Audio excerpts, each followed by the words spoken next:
here we are with the power stretcher. It's a small version. This is how I use it.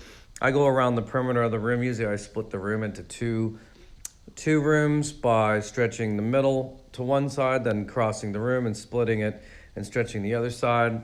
And then I go from the middle to the corner and from the opposite middle to the corner. Because you finish in the corner, you bring all your bubbles that way. If you don't, you will be a little bit, you'll have some ripples in odd places. It's a lot different than a kicker.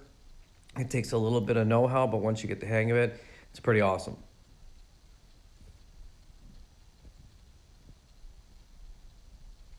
See, I'm bringing it back into the corner.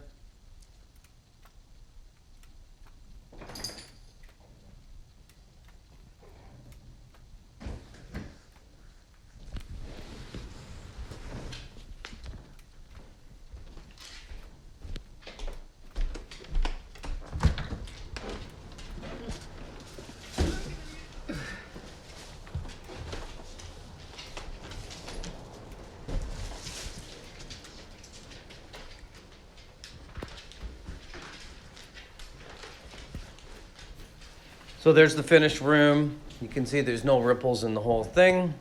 It was a very, very large room. That's all done with a power stretcher, no kicker.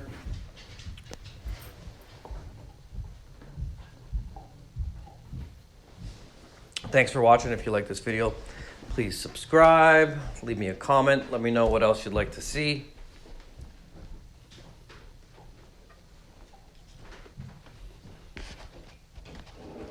Thanks for watching.